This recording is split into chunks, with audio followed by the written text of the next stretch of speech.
bem-vindos ao último Pariscast de 2022, com um pezinho ali em 2023, e esse de forma muito especial, trazendo uma mensagem de superação e com aquela mensagem de um querer melhor para o novo ano que se inicia. Hoje eu estou recebendo dois convidados, em especial aquela que vai trazer uma mensagem de superação e, acima de tudo, uma mensagem de que não desista antes de que o fim chegue, mesmo que ele seja anunciado. É com muita honra que eu recebo vocês aqui e vocês vão entender o porquê que esse encontro é muito especial. Eu estou recebendo os líderes da Igreja Vision aqui de Araçatuba, o pastor Matheus e a missionária e arquiteta Carol. Muito obrigada pela presença de vocês, viu? É gratificante tê-los aqui, principalmente nessa data. A gente que agradece a oportunidade e o privilégio de poder estar aqui com você. O prazer é todo nosso e a gente fica muito feliz de estar aqui. Eu vou contar uma particularidade para vocês aqui antes de iniciarmos o nosso bate-papo. O meu encontro com o Matheus, ele aconteceu de uma forma muito inusitada, através de um acidente de trânsito. Por isso que quando acontecer alguma coisa ruim na vida de vocês, que vocês julgarem ser ruim, não olhem para a situação de forma tão ruim assim, porque pode estar vindo ali um encontro que pode trazer muito benefício para sua vida, viu? E assim foi feito. O Matheus conseguiu ali reverter aquela situação em um momento tão delicado em que eu fiquei muito nervosa e o Matheus trouxe toda aquela paz, calmaria. Eu quero aqui agradecer, né, explicitamente. Obrigada por trazer toda aquela calmaria e depois eu passei a entender, né, o quanto Deus age na nossa vida a todo o momento. Deus é maravilhoso a todo momento na nossa vida. A gente tem que dar espaço, né, para Deus agir, né? Que num acidente ali, né, às vezes a gente fica nervoso, a gente tem que entender que tudo tem um propósito, né? Nada acontece por acaso. Então a gente tem que estar preparado para esses momentos. Exatamente isso. Foi, na verdade, um prazer, né? Porque a gente está aqui agora. Então estamos aqui e Deus faz isso. Matheus, em que momento você entendeu que Deus tinha esse chamado na sua vida? A minha história, ela começa no começo, né? A minha história, ela começa bem cedo, por volta dos meus 8 anos de idade. E hoje, né, adulto já, eu não consigo ainda descrever exatamente o que aconteceu. Eu não sei se eu estava sonhando ou se eu tive uma visão, mas quando eu tinha mais ou menos 8 anos de idade, eu estava dormindo, né, no meu quarto e eu fui tocado por alguém. E quando eu acordei tinha uma pessoa dentro do meu quarto. Só que eu não conseguia ver o rosto, porque o rosto era iluminado. Então eu olhava e não via a feição do rosto, eu só via o corpo. E ele estava vestido de branco, né? E ele sentou do lado da minha cama comigo e conversou comigo. E ele me disse: quando você crescer, você será um profeta, você será um pastor. E eu, assustado, saí dali correndo do quarto para chamar minha mãe, porque era um estranho, né? Dentro do meu quarto, eu ainda não conseguia ver o rosto dele, criança, né? E quando eu levei minha mãe para o quarto, ele já não estava mais lá. E eu contei para minha mãe. E dali em diante eu já comecei a... parece que aquele encontro, ele me transformou por dentro de alguma maneira. E ali eu me tornei já um pregador mirim. Então eu já ia em alguns lugares, em rádio, em algumas escolas, em algumas igrejas, contar o que tinha acontecido comigo e transmitir já a mensagem. Então eu tenho vídeos, por exemplo, de 1992, eu bem pequeno ali, bem franzininho, pequenininho, já pregando para mais de 1.000 pessoas, contando, né, falando a respeito da palavra de Deus. E ali então começou, né, esse chamado de Deus na minha vida, até realmente se concretizar e eu começar a trabalhar em tempo integral apenas na obra de Deus, né, que isso foi há 12 anos atrás, né. E aí eu comecei a trabalhar em tempo integral na obra de Deus e isso vem até os dias de hoje, né? Mas foi assim, o começo foi assim, né? que tudo começou. E isso, hoje na sua vida, ele te traz essa resposta? Não foi, a gente tenta resumir, né? Mas a trajetória em si, ela foi dura, né?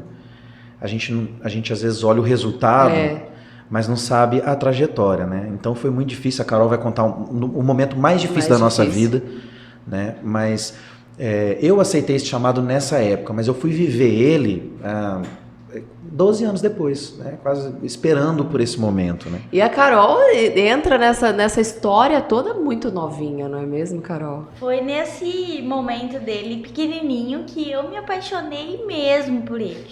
Eu conto isso para os meus pais, para nossos amigos, que quando eu ouvi pela primeira vez, falei, vai ser meu. Só que, né, meninos são diferentes de meninas, nem me notou. Só foi me notar quando eu cheguei na adolescência e desabrochei, né? Era uma menininha mirrada, mas eu tinha esse sentimento, tipo assim, que ele ia ser alguma coisa minha. Mas eu não imaginava e nem sabia que ele seria um pastor. Não era esse o meu desejo. Nunca passou pela minha cabeça que eu ia casar com um pastor. Mesmo que eu sou filha de pastor, mas eu não era algo que eu almejava. Eu vou ser esposa de pastor. Mas eu fui pegando o cupido ali, já me apaixonei e me tornei esposa de pastor. Papai do céu agindo, né? Pois desde sempre, encaminhando desde sempre. E isso aconteceu novinha. Eu tinha 7 anos, ele tinha 8, mas a gente começou a namorar, eu tinha 15, ele 16. E casaram Com 20 anos.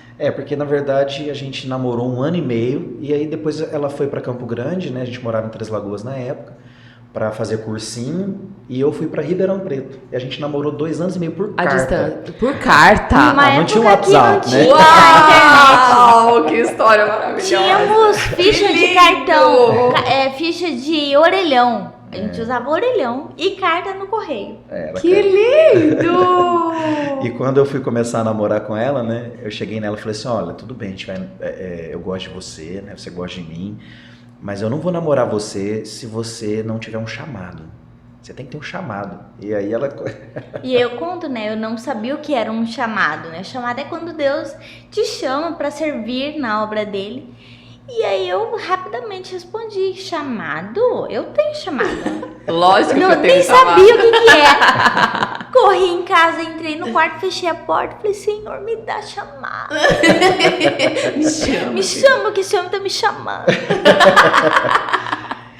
E assim foi, a gente namorou 1 ano e meio, mais ou menos, depois eu fui embora para Ribeirão Preto, de Ribeirão Preto eu fui para Uberaba. Em Ribeirão Preto você foi para estudar? Minha família é humilde, não tinha condição de pagar uma faculdade, então eu precisava trabalhar, né? Comecei a trabalhar com 13 anos de idade e sempre quis ir para o campo missionário, sempre, eu já sabendo dessa minha convicção. E aí, por volta dessa idade, quando a gente começou a namorar, eu procurei o meu pastor Marcos Rogério, e falei para ele, pastor, eu quero ir para o campo missionário. Aí ele se reuniu com a minha mãe falou, de jeito nenhum, menina criança, não vai. Ele falou, faz primeiro uma faculdade. Tá. E aí depois que você concluir a sua faculdade, eu te chamo. E aí eu fui para Uberaba por causa disso. Passei em 2º lugar no vestibular lá, em administração, em economia, na verdade, na Faculdade de Ciências Econômicas lá. Fiz 1 ano de economia e transferi para administração, me formei em administração. E aí quando eu concluí, trabalhava numa multinacional e tudo, né? Quando eu concluí, ele me chamou para realmente voltar ali e atuar como pastor de jovens na época, né? Então a gente pegou um trabalho ali com 16 jovens, e quando eu encerrei o ciclo ali naquele lugar, a gente estava com 900 jovens naquela igreja, a Igreja Batista Peniel em Três Lagoas, e foi uma fase assim muito boa e muito maravilhosa. E é nesse momento, nessa fase, que a gente vive o pior momento da nossa vida, né? Mas a pessoa que mais sofreu nesse momento foi a Carol, então eu prefiro que ela conte esse momento que a gente viveu. Mas nisso vocês moraram em Uberaba, vocês tiveram uma trajetória em Uberaba, uma estabilização em Uberaba de vida mesmo. Sim. O filho de vocês nasceu em Uberaba. Em Uberaba. Lá nós éramos formados, nós tínhamos empresa, casa própria, carros, empregos estavam lá, e a nossa vida parecia que ser ali, né? Mas queimava no coração do Mateus esse desejo de servir em tempo integral na obra. Lá a gente trabalhava, não de forma integral, mas nós atuávamos nas igrejas que servíamos lá. Mas ainda assim existia um desejo do Mateus que não era o tempo de ser cumprido, né? E o Mateus fez um voto com Deus, um voto como se fosse assim, Senhor, eu quero ir, mas eu só vou Eu só vou no tempo que o Senhor me chamar, né? Porque a gente precisa entender as estações de Deus na nossa vida, né? Às vezes nós queremos alcançar algo que não é para o nosso tempo, não é para agora. Deus vai nos usar, mas no tempo dele, né? E às vezes é difícil de entender. E nesse processo, o Mateus fez um voto com Deus que se ele respondesse esses votos, nós iríamos para a obra.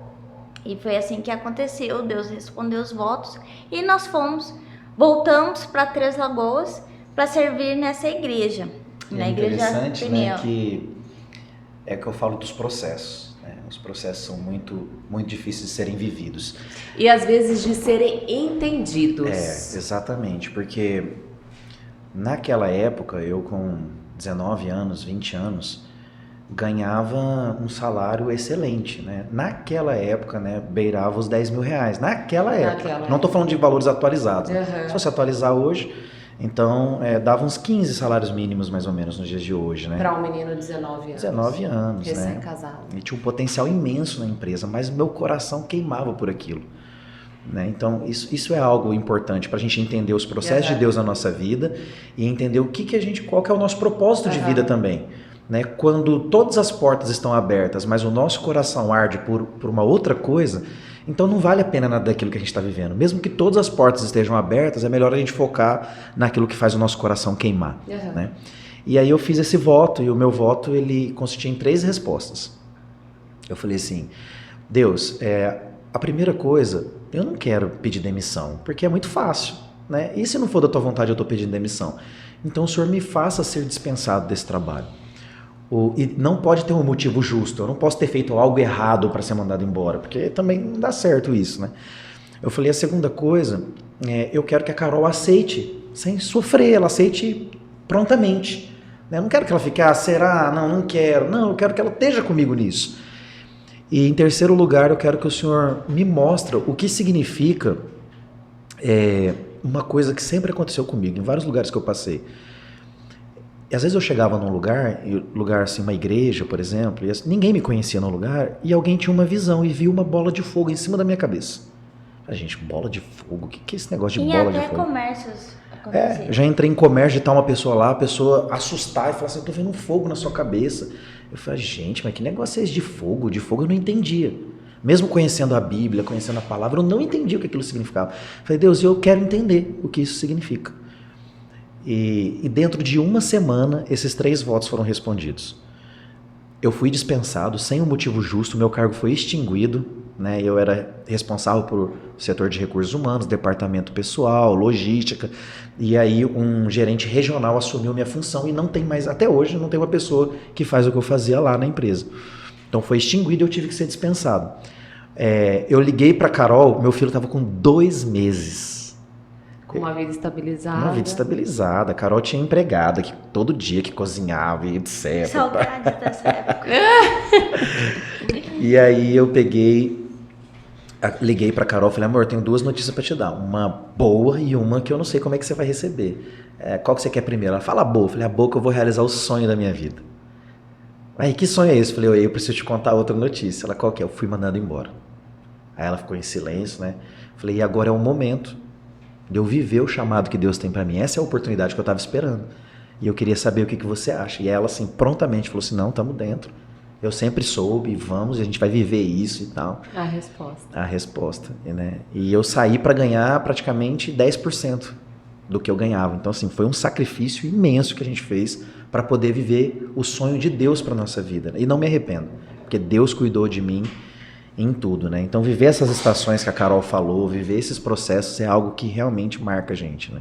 Marca muito. E que compensa, né? E que traz todas as respostas que você procurou, que estavam no seu coração e que hoje torna esse exemplo. E aí, quando achavam que já tinha passado... E aí, quando a gente achou que estava tudo perfeito, nós estávamos muito felizes lá em Três Lagoas, nessa igreja. Nosso filho já tinha 3 anos. Na verdade, acontece o seguinte, a gente sempre pensa que tragédias só acontecem ou na televisão ou na casa do vizinho, que ela nunca vai chegar na nossa casa. Nós, por muitas vezes, achamos ser intocáveis. Eu sendo esposa de pastor, filha de pastor. Eu sou perfeita. Não vai acontecer nada comigo, eu sou a escolhida de Deus. Nenhum mal vai chegar na minha casa. Eu tinha esse pensamento. Eu acho que eu nunca compartilhei com o Mateus sobre isso, mas eu tinha esse pensamento. E certo dia, o pastor Marcos nos chamou para uma reunião que ficava na capital, em Campo Grande. Aí fomos eu e Mateus, o pastor Marcos e a esposa dele. Nós íamos dormir em Campo Grande. Então eu deixei meu filho com os meus pais e fomos para Campo Grande. É uma viagem de mais ou menos 4 horas. Passamos o dia lá, íamos dormir, e aí o pastor resolveu voltar. E a gente estava muito cansado de um evento do dia anterior. Eu falei para ele, pastor, mas o Mateus está cansado, se ele dirigir é perigoso. Ele falou, não, filha, eu dirijo. O Mateus dirigiu um percurso e depois ele assumiu o volante.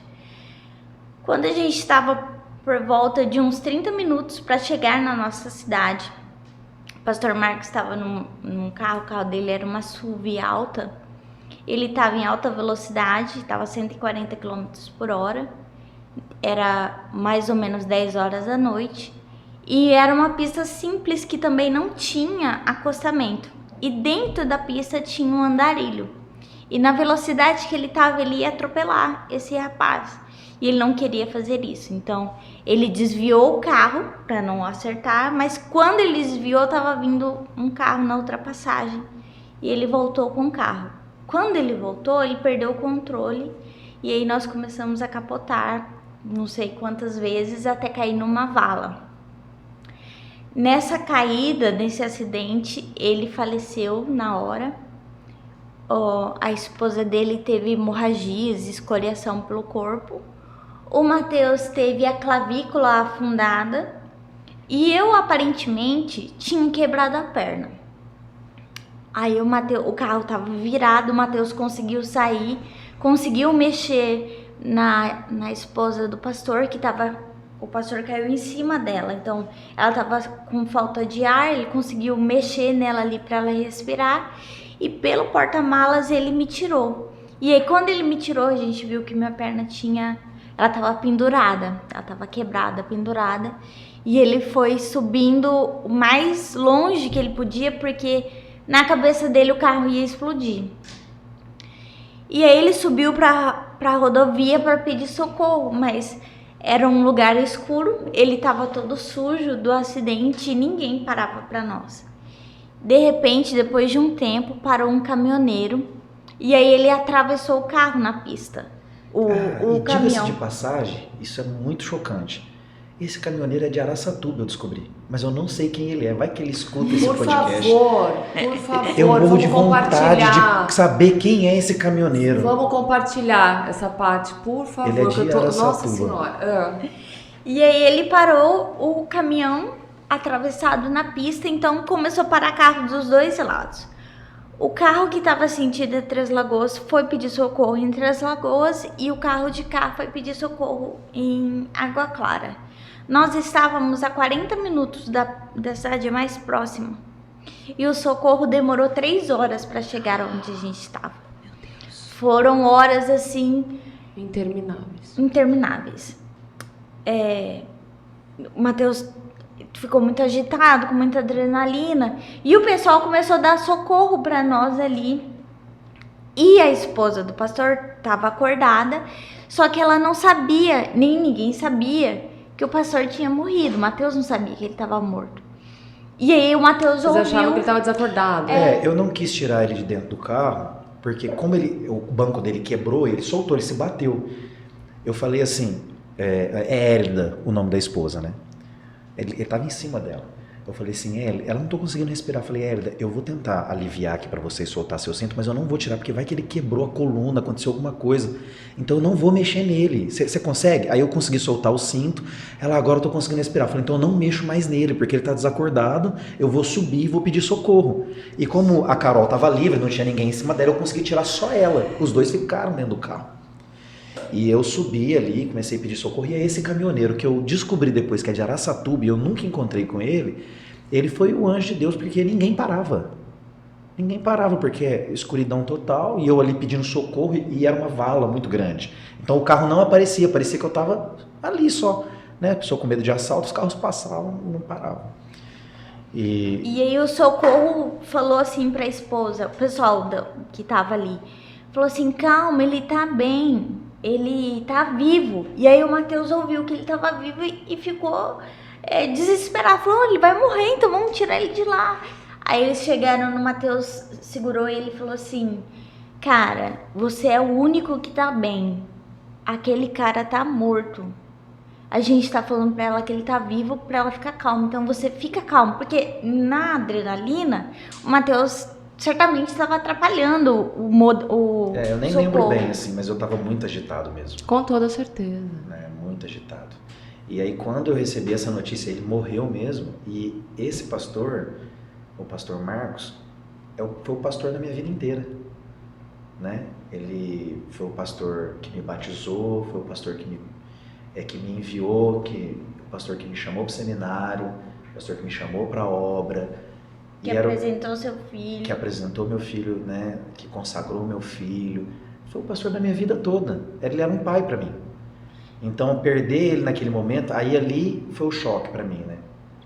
E aí a Carol e a Hélida estavam deitados no asfalto, e aí eu deitei no asfalto e estava bem estrelado o céu. E uma história interessante que aconteceu antes desse acidente, no percurso, o Mateus ele tinha anseio de dirigir no sentido de estar à frente. Estar à frente de uma igreja. E ele falou assim pro pastor Marcos, falou, pastor, quando que o senhor vai me enviar? Me passa essa unção que você tem. E aí o pastor falou assim, se você estiver comigo no dia da minha morte, eu passo essa unção para você. Passado 5, 10 minutos, aconteceu o acidente, né? E aí quando eu deitei ali no asfalto, e eu olhei para aquele céu estrelado, e eu lembrei das palavras dele, eu falei assim, não, agora eu tenho um legado para carregar. Agora eu não posso desistir mais. Eu já tinha convicção no meu coração, sabe? Mas aquelas palavras ali foram gasolina para eu chegar até aqui onde eu estou hoje. Né? Então foi terrível mesmo. Ouvir aquilo, né? O seu pastor, o seu pai. Porque tem muita gente que troca de igreja, né? Que não tem esse vínculo, mas o meu vínculo era muito forte com ele, né? Com a igreja. Até hoje, às vezes eu vou lá, eu prego na igreja, né? Eu tenho relacionamento com o pessoal lá e tudo. Então até hoje mantém esse relacionamento, mas foi muito difícil, muito pesado. Mas o pior ainda, né, além disso, de ter sido terrível, né, a morte dele, ainda tinha mais coisas ruins para acontecer, né? Foi quando nós chegamos no hospital, a Hélida tinha tido uma hemorragia. Ela rompeu o baço. Rompeu o baço. Então quando você chega e faz os exames, é notório, tá tendo sangramento, então rapidamente eles resolveram a situação dela. Aparentemente, eu tava só com a perna quebrada, mas o cinto, aonde passa aqui próximo ao intestino, tem um órgão que chama duodeno. O meu duodeno tinha sido necrosado no acidente. Só que eles fizeram os meus exames e não conseguiam entender o que era uma mancha. Era uma mancha, mas não tinha sangramento. Era uma junta médica de 7 médicos que ficaram indecisos entre me abrir ou não me abrir para ver o que era. Então, o que eles fizeram? Vamos deixar ela de repouso, de observação por 3 dias. Se nada acontecer, vamos fazer a cirurgia da perna dela. Eu tinha quebrado. Que tava quebrada. Que tava quebrada, eu tinha quebrado. Pendurada. Balançando assim, Eu quebrei a parte da canela, é a tíbia e a fíbula. Eu quebrei as duas, então ela tava dobrada. Aí eles esperaram 3 dias, nada aconteceu, então eles me deram de comer. Quando a comida passou pelo duodeno, meu intestino rompeu.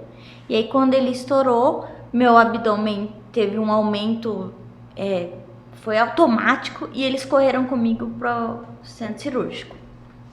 Quando eles chegaram no centro cirúrgico, por esses 3 dias de demora, do meu duodeno já estava necrosado e depois teve o rompimento, não tinha mais o que fazer. Eles olharam aquilo lá e falaram assim, não tem o que fazer. Então eles fizeram ali na hora uma cirurgia tipo bariátrica, que é uma ligação em Y-Hooks, que faz uma ligação direta para não passar pelo intestino, pelo duodeno. E eles fizeram e me costuraram de qualquer forma, porque eu ia morrer na cabeça deles, né? E depois nós soubemos que o médico que fez essa cirurgia chamou a enfermeira do lado e falou assim: olha, eu vou deixar o atestado de óbito dela pronta, porque eu não vou estar aqui na hora que ela morrer e ela vai morrer. E ele saiu do centro cirúrgico e fui pra UTI. Ele foi pro quarto dos meus pais, no quarto que eu tava meus pais e o Matheus. Ele falou assim: vocês creem em Deus? Eles disseram que sim. Falou: então vocês rezem, porque o que a medicina podia fazer, fez. Nós não temos mais o que fazer. E nisso começou uma corrente de oração. É como se fosse uma guerra espiritual. Eu falei assim: não, a gente não vai perder essa menina. Porque já tinha perdido o pastor. E para a igreja, morrer mais uma pessoa seria um baque ainda muito maior, né? Com certeza. E aí começou todo mundo, né, querer ajudar, fazer alguma coisa, então virou aquela comoção mesmo, né? Ao redor do hospital, nos corredores do hospital, era lotado, porque era uma igreja muito grande. Então, fazia revisão de pessoas indo lá, orando, e nisso eu tava na UTI, dessa minha primeira cirurgia. Como eles me costuraram de qualquer maneira, passado uma semana, e eu fui piorando, teve uma fístula, que é um sangramento interno por conta da má sutura. Então eles me levaram novamente para o centro cirúrgico, me abriram novamente, limparam, tiraram todos os órgãos, lavaram, limparam, me fecharam. Voltei para UTI. O tempo todo eu estava consciente, conversava tudo. Eu só não sabia o que estava acontecendo na gravidade, porque na UTI dá para entender, os médicos precisam ser frios para lidar com as situações, mas as visitas com o médico era assim: chegava o Matheus e meus pais, e o médico falava assim: olha, ela não reage, ela vai morrer. Aí eles o Matheus chamou o médico e falou assim: é o seguinte, você não vai falar para ela o que ela tem, porque eu sofria de ansiedade. Você não vai falar para ela o que ela tem, você vai falar para nós, para ela. Vocês não vão passar. Não era nem o que você tinha, era tipo assim, você não precisa falar, ela vai morrer. Isso eu não quero que você fale na frente dela. Ela já tá desanimada, se ela já tá fraca, você fala que ela vai morrer. Pronto, vai mesmo. Exatamente. E aí vai se entregar. Sim. E aí então assim, eu não sabia o que estava acontecendo. Mas aí eu fui para a segunda cirurgia, fizeram a lavagem dos e nesse período todo, ela não comia. Né, que é um detalhe importantíssimo também. Ela recebia todo o alimento via parenteral. Então daí já estava uns 20 dias sem comer. Só recebendo aqui via e com a perna quebrada. Sem beber água, sem comer. Não podia nada, não podia ingerir nada por conta da cicatriz interna. Não podia ter contato com líquidos. E eu vomitava 24 horas. Eu tinha diarreia 24 horas. Eu usava fralda geriátrica. Era o tempo todo, era um pacote. E a perna quebrada, tá? Porque não podia, porque como deu a infecção, porque o intestino estourou, a infecção poderia ter o foco ali na perna também, né? Então não podia fazer a cirurgia na perna. Né? Dor? Não, eu não me recordo de ter dor porque eu tava na morfina. E eu também devia estar dopada de remédio. Então dor eu não lembro de sentir, mas eu lembro que eu vomitava muito, muito. Eu tinha sondas no nariz, dreno, pra tentar tirar esse líquido. Após a segunda cirurgia, eu comecei a vomitar sangue. Quando eu vomitei sangue, os médicos assustaram, falaram: nós temos que correr, alguma coisa aconteceu. Porque é um hospital de uma cidade do interior que não tem um recurso apropriado. Pelas tomografias, eles não conseguiam entender o que estava acontecendo. Então me levaram de novo para o centro cirúrgico. Me abriram de novo. Pela terceira vez. E nessa terceira vez, eu peguei a pior bactéria que possa existir, que é a bactéria KPC. Ela é ultra resistente, ela é como se fosse uma bactéria que mora no hospital. Não tem nada que combata ela, porque ela tá ali dentro do centro cirúrgico. Ela é multiresistente ao espectro de antibiótico, né? Nenhum antibiótico consegue lidar com ela. Então é muito difícil isso, né? Então ela tem que tomar um espectro muito grande de antibiótico para tentar... E aí, do jeito que ela tava, não exatamente. consegui. E aí, nessa terceira cirurgia que eu peguei a KPC, eles chegaram no Matheus e falaram assim...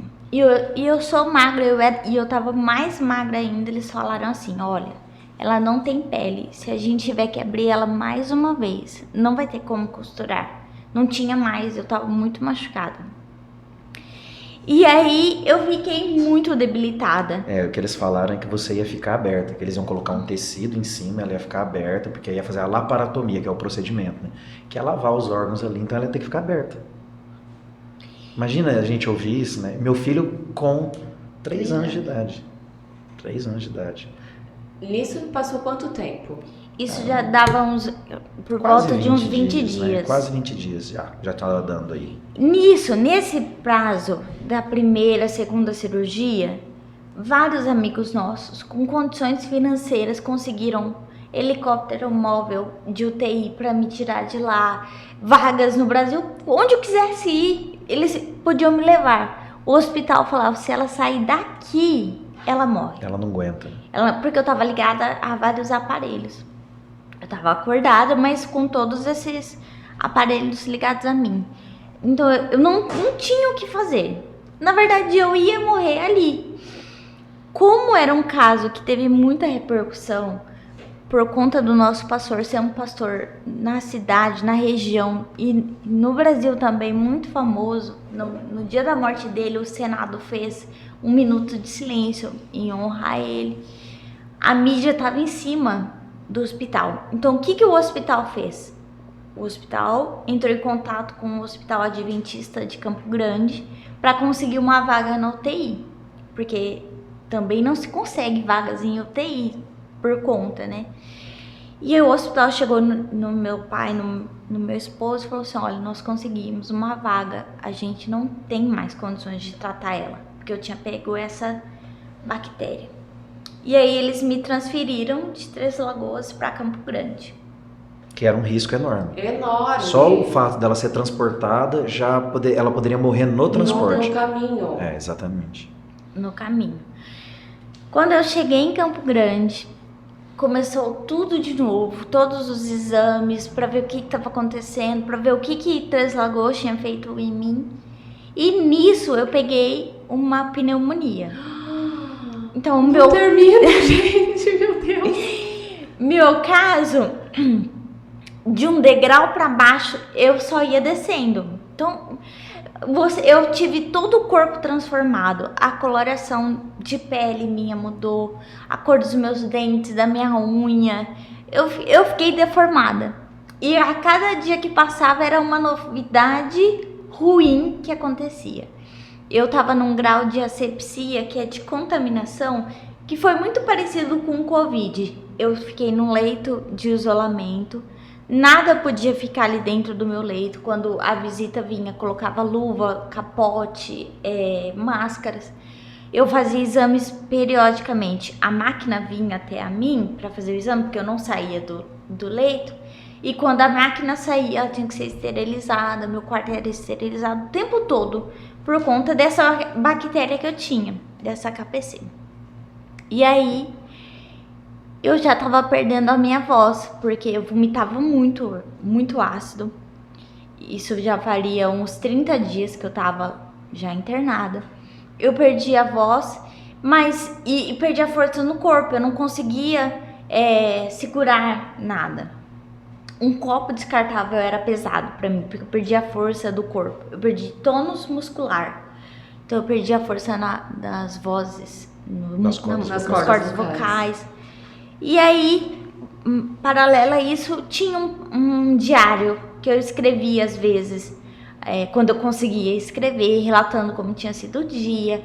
Eu sou muito, a minha natureza, eu sou bem palhaça, assim, então eu brincava com todo mundo. Pra mim, eu só tinha que parar de vomitar. O que estava acontecendo, eu não sabia. Então, eu brincava com os enfermeiros, eu ria, eu contava piada. E, pra quem tava do lado de fora, era outro universo. Né? Nessa ocasião aí, tanto o pai quanto a mãe dela já não conseguiam mais ir lá ver ela por causa do estado dela. Então, só eu que ia. Então ela tinha visitas. E como era, Matheus? O que você sentia? Olha, Qual foi o pior momento? Vai chegar. É o que ela ia contar agora, que quando ela pegou essa pneumonia, ela teve água nas pleuras e ela pegou uma bactéria no pulmão também. E aí quando ela teve essa pneumonia, ela começou a enfraquecer, e eu visitava ela 2 vezes por dia. Então eu ia de manhã e eu ia à tarde. Chegou algum momento que você achou que... A todo momento a gente esperava pela morte dela, né? Mas ainda tinha esperança, ainda tinha. Por mais que os médicos falavam, ainda tinha esperança. E, por exemplo, quando a gente foi para Campo Grande, eu lembro que todo mundo falou assim para mim, olha, Matheus, deixa o Nicolas, que é meu filho, né? Deixa o Nicolas aqui e vai para Campo Grande. Seu filho tem 3 anos, a gente cuida da Carol, a gente vai cuidar do Nicolas. E eu falei assim, não vou deixar meu filho, eu não vou. Eu vou levar ele, se vocês quiserem ajudar, vocês vão para lá também, porque eu não vou deixar. Meu filho já tá sem a mãe, ele não vai ficar sem o pai. E eu levei ele para Campo Grande, todo mundo contra, sabe? Hoje todo mundo fala, cara, foi a decisão certa que você tomou e tal. Mas na época foi muito difícil, algumas decisões muito difíceis, sabe? E aí quando ela teve essa pneumonia, eu lembro que eu fui visitar ela de manhã. E aí Deixa eu contar essa antes de... Como o Matheus disse, ele ia todas as visitas, desde Três Lagoas até Campo Grande, em todos os horários ele estava lá. Mas ele estava lá assim, ele era o primeiro da fila. Quando tudo relacionado a tempo, eu cuidava dos meus dias por um relógio que tinha, porque a única coisa que podia ter dentro do meu leito era um relógio. Eu contava os dias por aquele relógio. Hoje é tal dia, faz tantos dias que eu tô aqui. Em nenhum momento você perdeu a consciência? Assim, até esse fora... momento não. Tá. Eu era consciente, eu olhava, a minha vida era olhar o relógio. Então eu sabia que às 4 horas, às 10 da manhã e às 4 horas o Matheus ia chegar, abrir a porta, ele era o primeiro sempre. E ele sempre chegou muito forte, como se nada tivesse acontecido. Então pra mim, tava tudo bem. Tudo certo. Eu só tinha que parar de vomitar. Essa era na minha cabeça, eu preciso parar de vomitar. Eu vomitava sem parar. E os médicos falavam pra mim, você tem que parar de vomitar. Como se a gente tivesse poder sobre isso, porque não tem, o corpo tava em metamorfose, né? E ainda tava sem comer, né, amor? Isso, sem comer. Isso. Aí já era 40 E aí pra dias. você, o entendimento disso, tipo, como que eu tô vomitando se eu não tô comendo? E aí só as líquido, enfermeiras falavam assim pros médicos, a gente pode molhar a gaze pra molhar a boca delas? Eles não deixavam. Não podia entrar líquido. E qual era a sua sensação de fome ou sede? A fome eu não sentia porque eu tinha um alimento por aqui. Mas eu sentia um desejo violento de molhar a boca. Então o que eu fazia? Todos os dias, ao amanhecer, você faz a higiene pessoal, eles vinham para dar banho e escovar o dente. Era a hora que eu molhava a boca. Eu escovava o dente, colocava a água na boca e eu tentava fazer com que eles não vissem, eu engolia um pouquinho da água que eu escovava o dente. Por que eu vomitava? Aí voltava. Mas aí era assim, horário de almoço, vinha almoço para todos os leitos e as bandejas passavam na frente da minha. Os copos de suco, eu desejava chupar melancia. Hoje você toma suco. Já venci esses desejos. Mas eu sentia desejo por coisas suculentas, porque ficava muito seca a garganta. Bem, imagina, 30 dias sem você ingerir água, não podia, só remédio, e era remédio o dia todo. E aí eu peguei a pneumonia, eu já não conseguia mais falar, eu já não conseguia mais sustentar o corpo, a cabeça, eu tremia assim. Eu não tinha mais equilíbrio de segurar a cabeça. Nessa fase ela já tava bem, assim, já começou a bater o desespero nessa fase. Ela já tava pele e osso, tava pesando 40 quilos, né, amor? Acho que uns 40 quilos. Sim. Né? E aí eu já não tinha mais força, eu não conseguia mais respirar. E aí eu faz fisioterapia lá dentro e eu me recordo que era terça-feira, o fisioterapeuta chegou em mim e falou assim, Carol, você não tá conseguindo mais respirar sozinha, então nós vamos te ajudar com uma máscara. E essa é a última lembrança que eu tenho da máscara chegando. Na verdade, o que eles estavam fazendo em mim, eles estavam me colocando em coma induzido para eu ficar com oxigênio. E aí, você conta que você chegou de manhã. Eu fui de manhã, né, era das 10 da manhã, conversei com ela como sempre, eu vi que ela estava muito fraca. E tudo bem. E aí eu cheguei para fazer a visita à tarde. E eu sempre, como a Carol falou, eu era o primeiro e o último, né? Eu era o primeiro a entrar e o último a sair, sempre. E eu cheguei e eles não me deixaram entrar. E eles não davam muitas informações, sabe? Eu não sabia. Horrível, é horrível. Eu já tive parente, né? É horrível. E a gente fica desesperado. Muito ruim, assim, é desesperador. E não me deixaram entrar, e de repente falaram, não, pode entrar. Aí eu entrei. Falei, cara, me chamaram pra dizer que ela morreu, né? E aí na hora que eu entrei, ela não tava. Eu abri a porta, ela não tava. Tava vazio o leito dela. Meu Deus do céu, na hora que eu vi o leito dela vazio, eu falei, cadê a Carol? Falou assim, não, a gente teve que entubar, ela tá voltando já e tal, a gente teve que entubar ela não conseguia respirar, a pressão dela, acho que ela quase morreu mesmo, acho que foi 7/3, um negócio assim absurdo, quase não tinha mais pressão arterial, não tinha mais nada, isso é um negócio terrível, eu não lembro exatamente, mas ela ia morrer. Essa da pressão eu lembro, por conta da pneumonia, eu tinha que ficar sentada, mas eu não conseguia ficar sentada, antes deles colocarem a máscara. Eles vieram com um guincho manual, me tiraram do leito e me colocaram na cadeira. Quando eles me colocaram na cadeira, isso tudo com a perna quebrada. Quando eles... Óbvio, né, gente? Não, até pra quê? Quando eles me colocaram na cadeira, e como eu sempre conversei com todo mundo lá e fazia piada, eu peguei e falei assim, doutor, aí eu acho que a minha voz devia estar muito ruim. Porque quando eu falei doutor, ele levantou e veio correndo. Eu falei assim, eu tô vendo estrelinhas. Tem 2 doutor. Aí eu apaguei. Aí foi quando essa minha pressão caiu e eles colocaram a máscara em mim. E entubaram E ela. me entubaram. E aí tudo bem, entubaram ela, né? Colocaram ela lá. E aí depois eu voltei, ela já tava lá. Fiquei esperando até eles colocarem ela de volta no quarto. Aí eu vi ela. E ali naquele momento ele me falou assim, Matheus, ó, não tem... Eu falei, mas quando que vocês vão tirar ela dessa situação, né? Tipo assim, vocês entubaram, não era uma... Na minha cabeça, assim, ela não ficou inconsciente porque ela quis, né? Vocês entubaram ela. Não sabemos, pode durar 3 dias, 1 mês, 2 meses, 1 ano, 2 anos, não tem como saber, ela tem que reagir. Se ela não reagir, ela vai ficar nessa situação. Ali eu entrei em pânico. Quando eu peguei o carro para ir embora... em Campo Grande, eu não conhecia muito bem Campo Grande, né? E eu tava na casa de amigos lá. Eu comecei a chorar e passou uma música, na hora, o rádio tava ligado. Cara, tem coisa assim que eu vou te falar um negócio. De quem que é a música, gente? É uma música aquela que fala assim, você tá em silêncio, você deve estar impressionando os anjos, é o nome da música. Do Lucas Luco. Essa música tava tocando. Gente, você imagina, meu filho com 3 anos de idade, minha esposa tinha acabado de ser entubada, eu voltando de carro, na hora que aquela música tocou, eu comecei a chorar desesperadamente. E seu filho?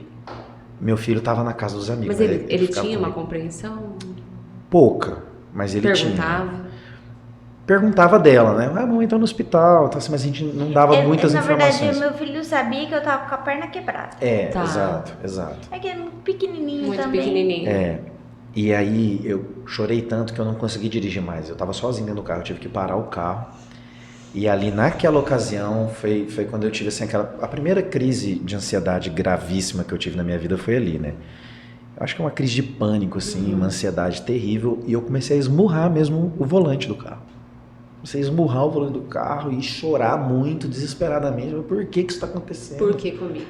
Porque a minha vida toda eu fiz tudo o que Deus quis que eu fizesse. Né? Eu fui um exemplo para todo mundo, eu fiz tudo certo. Por que eu estou vivendo isso? Né? Por que isso tem que acontecer comigo? Eu não sou uma pessoa má. Não fiz um mal para ninguém e tal. E é até difícil para mim lembrar desses momentos assim, né? E quando eu me controlei ali, eu fui embora, né? Fui pra casa e aí fui dar a notícia pra todo mundo, pros pais dela.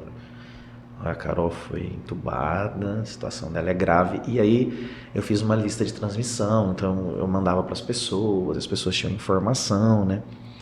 Aí no segundo dia que eu fui, que ela tava inconsciente, falei, doutor, ela não reage, Matheus. Ela não reage. Aí no terceiro dia que eu fui... Daí no segundo dia, eu tava com dor. Aí o Matheus viu que eu tava com dor. Ela ficava, sabe assim, ela ficava... Parecia que ela tava incomodada. E ela tava em coma induzido. Você imagina a dor que ela tava sentindo. Esse momento foi terrível também. Esse daí foi... meu Deus do céu. Isso foi como se o chão abrisse assim, sabe? Eu vou morrer também junto com ela agora. E aí ela se contorcendo assim, eu chamei os enfermeiros. Falei, cara, o que tá acontecendo? Eu já, né, perdi rapidinho ali o estopim, né?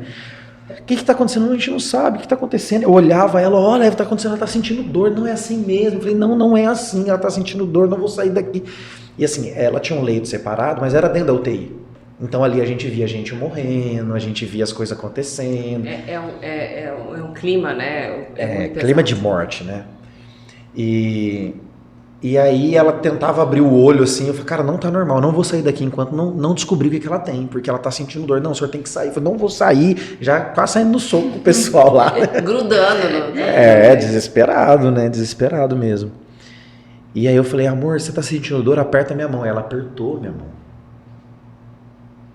Isso aí é estímulo, não sei o que. Eu falei, não, ela tá sentindo dor. Pega um papel, uma caneta, ela apertou muito forte, ela vai conseguir escrever e tal. E aí trouxeram um papel, uma caneta, que eu tava fazendo o maior escândalo dentro da UTI. E quem tá entubado fica amarrado, né?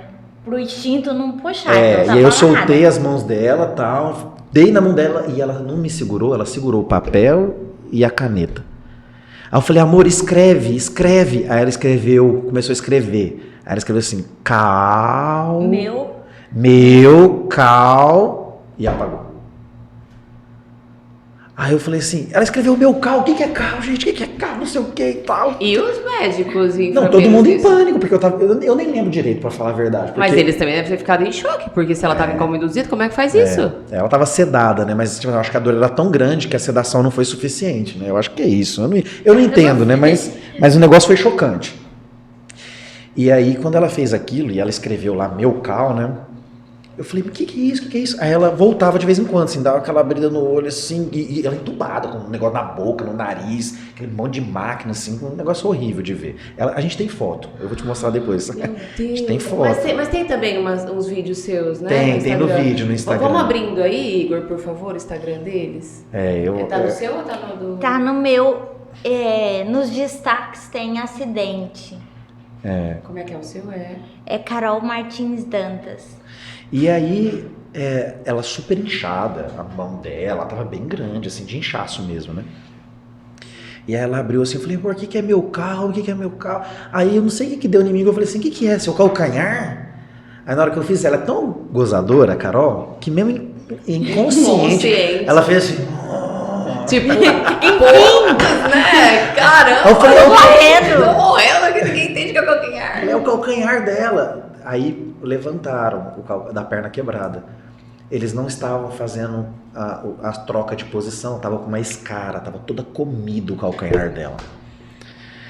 E aí eu já tava assim... Senhor amado! Eu já tava super chateado, porque o hospital não me dava as informações. O hospital é excelente, sabe? Não tem do que reclamar. Mas eu não conseguia ter informação.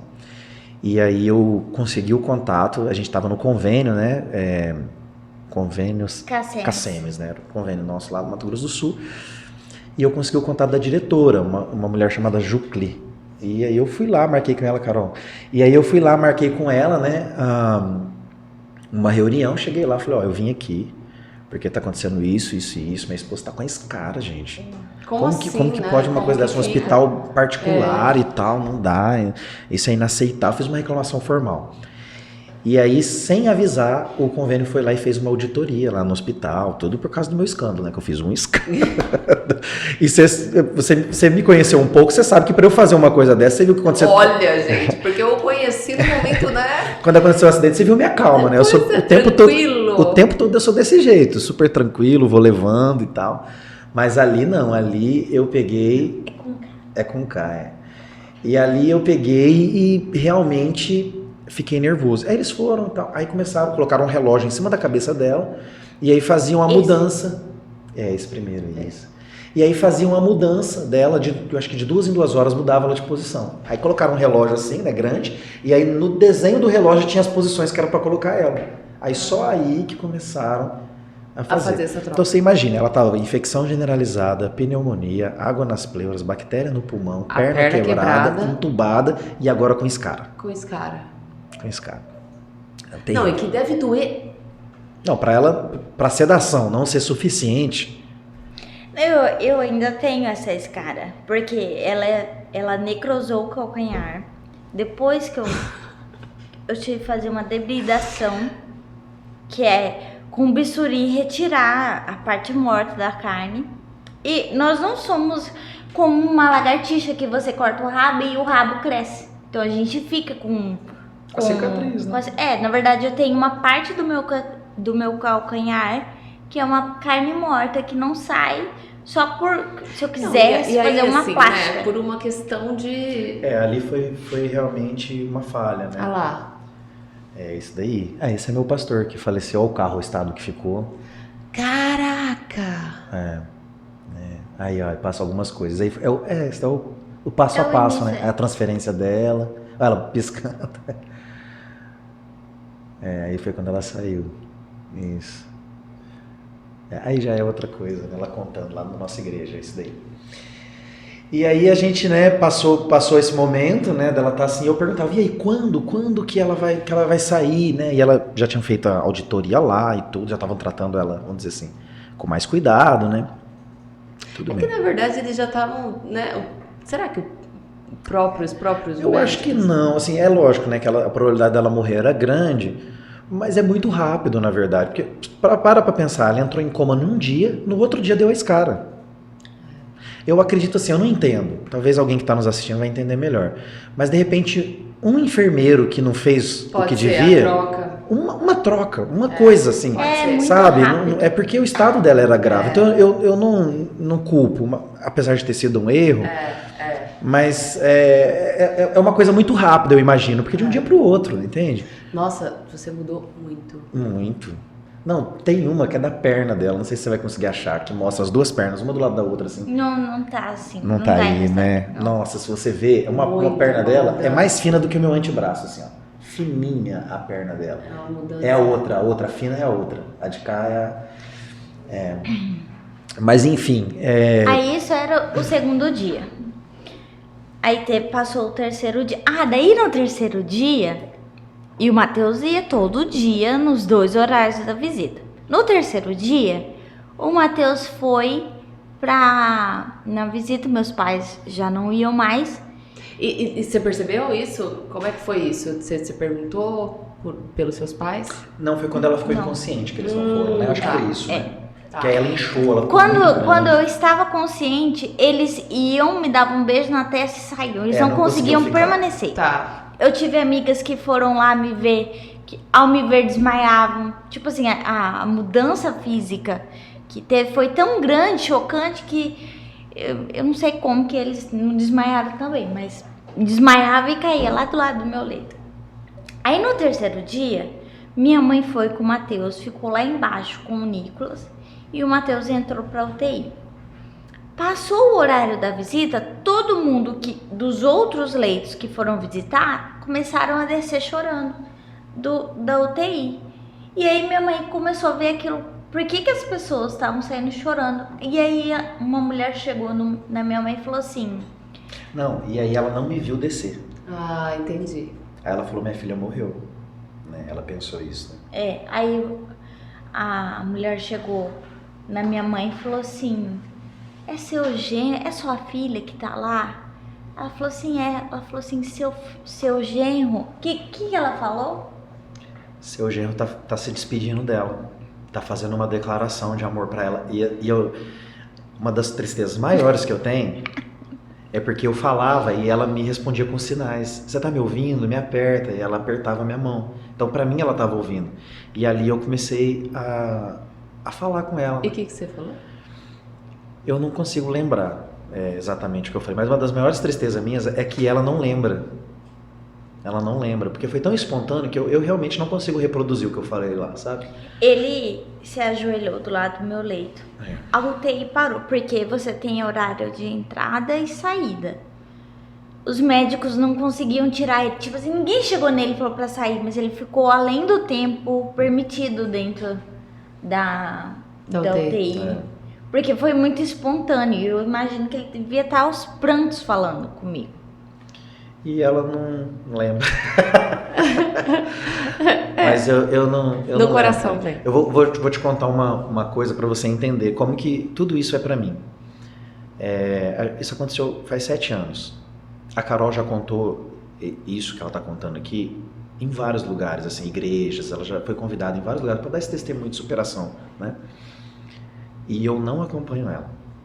Porque para mim é muito difícil até ouvir. Imagino. Até ouvir.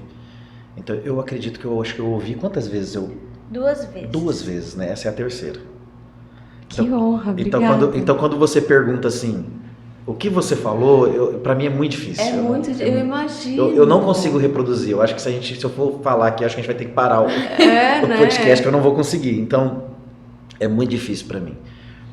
E eu saí dali, então, depois de ter feito essa despedida, essa declaração de amor para ela, né, eu fui embora e perguntei pro médico, e aí, doutor? Ele falou, Matheus, a gente tentou extubar ela hoje para ver se ela reagia, ela não responde. Ela não tem prazo. Eu acredito que ela não vai conseguir dessa vez, né? Ela realmente só piorou desde que ela chegou aqui, já estava... Acho que quase 40 quase dias. 40 dias, né? Ela só piorou, Matheus. Ela não melhora. Lá em Três Lagoas, ela só piorava. Ela veio pra cá, ela só piora. E não tem mais. Eu falei, doutor, então a gente vai levar ela para São Paulo. Lá pro Sírio-Libanês, liguei para um empresário em São Paulo, amigo nosso, que é um cara que tem uma empresa de publicidade lá, ele é milionário. Ele falou, não, eu alugo um jatinho, pode trazer, eu vou pagar tudo, pode trazer ela para cá. Né? E aí eu fui falar, a gente conseguiu, Matheus, não dá, ela não tem pulmão, ela não tem nada, não tem como, não dá para fazer nada por ela, não há nada que possa ser feito, acabou, é só um milagre.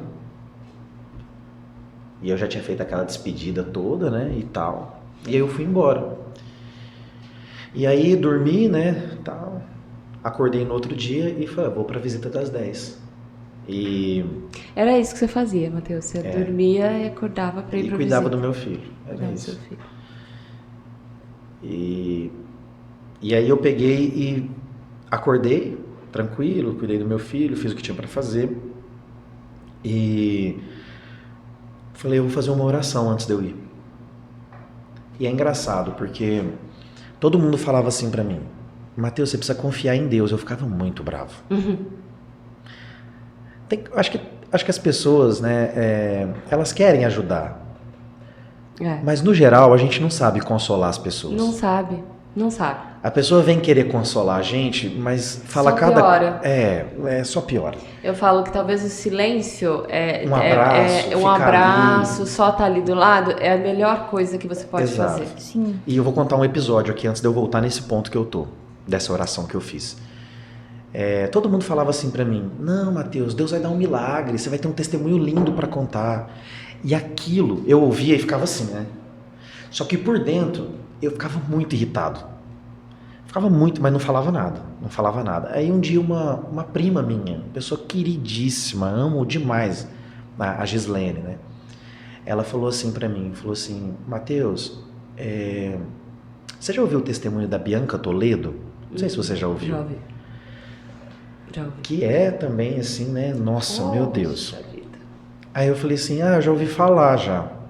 Aí eu já sabia mais ou menos o que ela ia falar, eu já comecei a ficar irritado, né? Aí ela falou assim, então, você vai ter um testemunho desse pra contar. Aí, aquele momento eu não aguentei. Ali eu estourei. Aí eu peguei e falei assim pra ela, olha, você acha bonito o testemunho? É lindo o testemunho.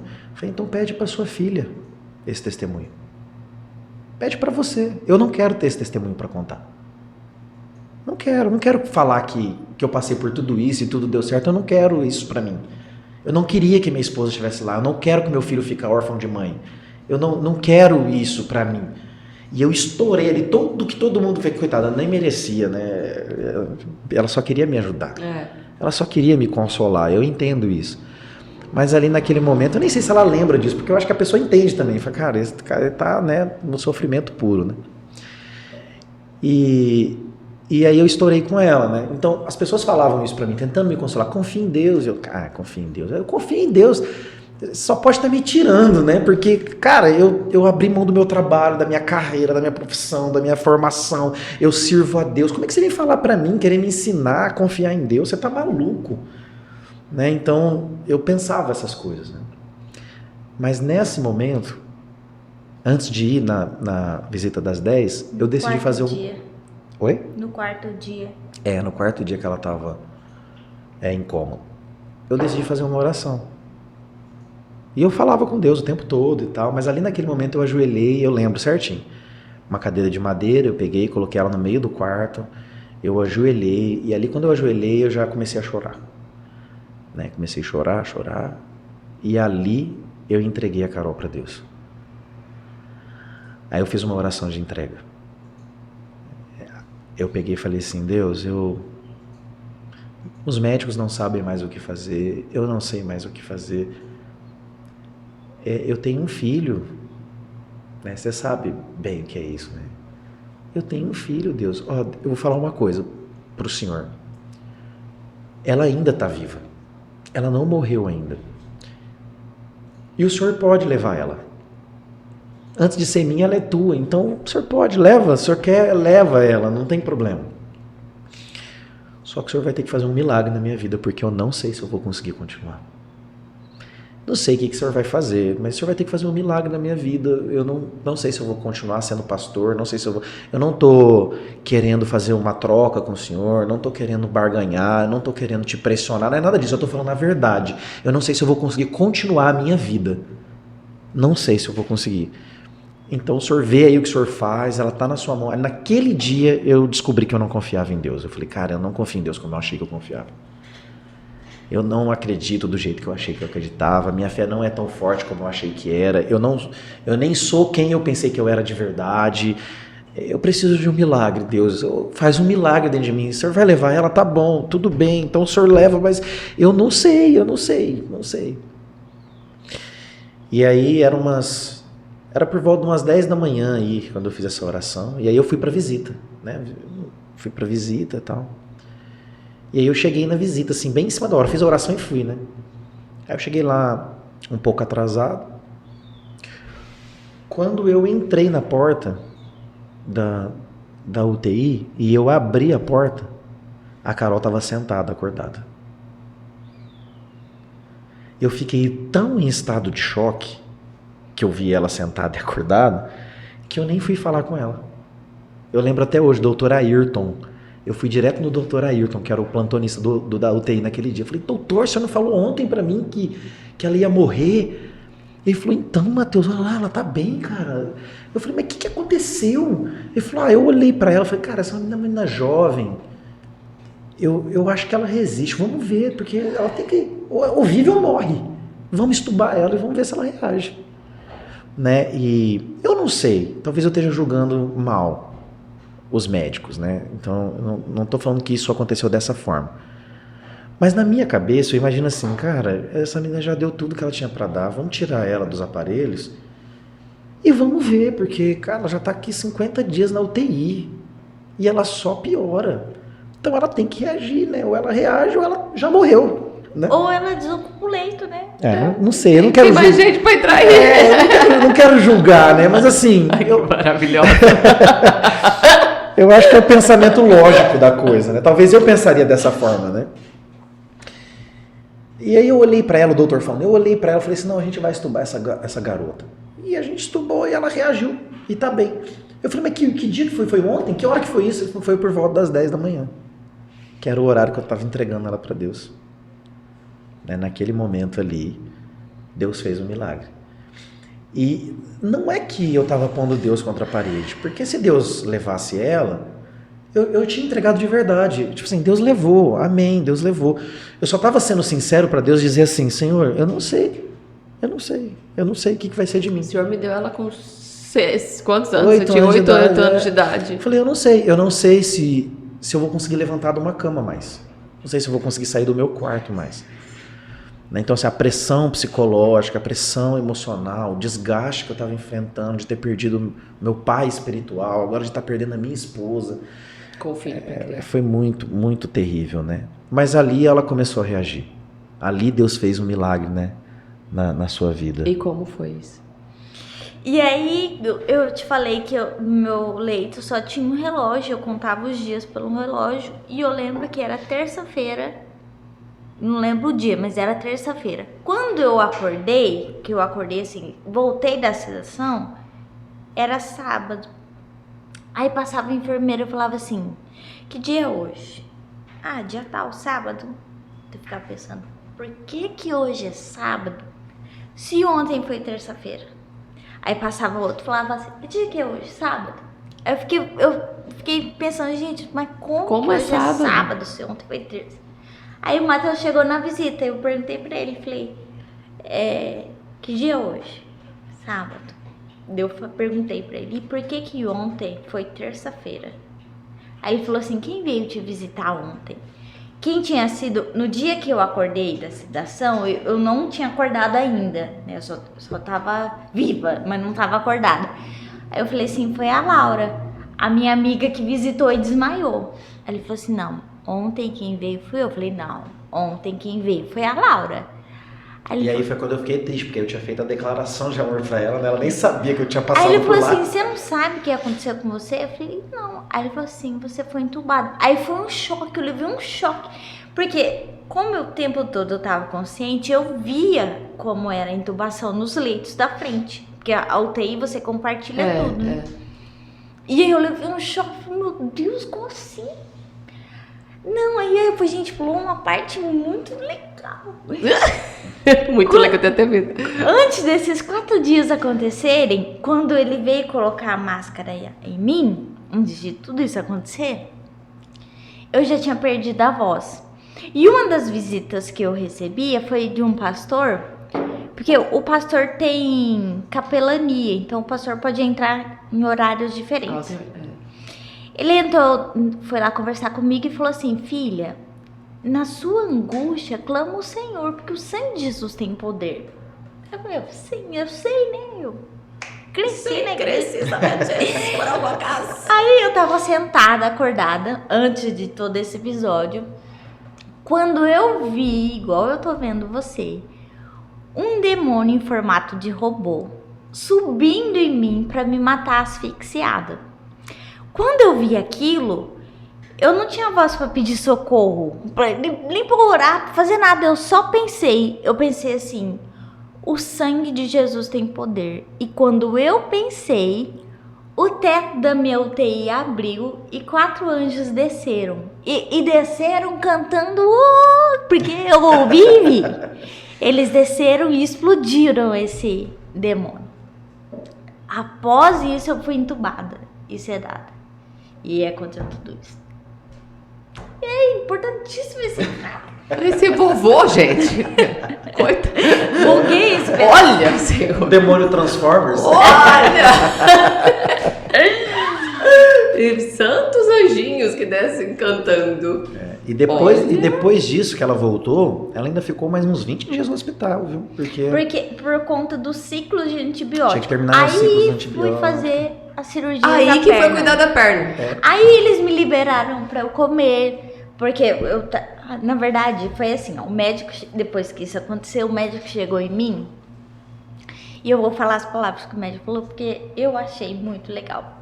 Foi assim, ó, o Matheus chegou pra me visitar, e eu tava chorando, ele falou assim, o que foi? Aí eu contei o que tinha acontecido, eu falei assim, o médico falou que eu não tenho porra nenhuma.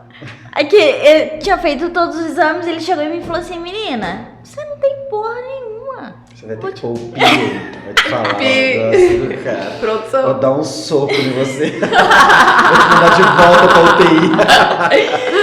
E aí disso eles me levaram de volta não, eles me levaram pro quarto para eu sair da UTI. E esse meu processo todo no hospital, eu sempre estive acordada, eu sempre fui assim, brincalhona, que na minha alta de UTI, eu chorei porque eu não queria sair dali, porque ali eu era muito bem cuidada. E eu chorei, os enfermeiros choraram, eu fui pro quarto e todos os enfermeiros foram lá e todos eles viram um milagre acontecer, porque para todos eles eu ia morrer. Eu já tinha morrido vários dentro da UTI, eu era próxima. Então, a minha história dentro do hospital, depois de um tempo, o Matheus voltou lá, ficou marcada na vida desses profissionais, porque eles não tinham visto isso. Uma menina já diagnosticada que ia morrer, da noite pro dia ressuscitar. Foi o que aconteceu. Eu ressuscitei ali nessa entrega do Matheus. Aí eu fui pro quarto, aí começaram as alimentações, começou as cirurgias na perna. Na perna eu fiz 4 cirurgias, porque foi muito grave.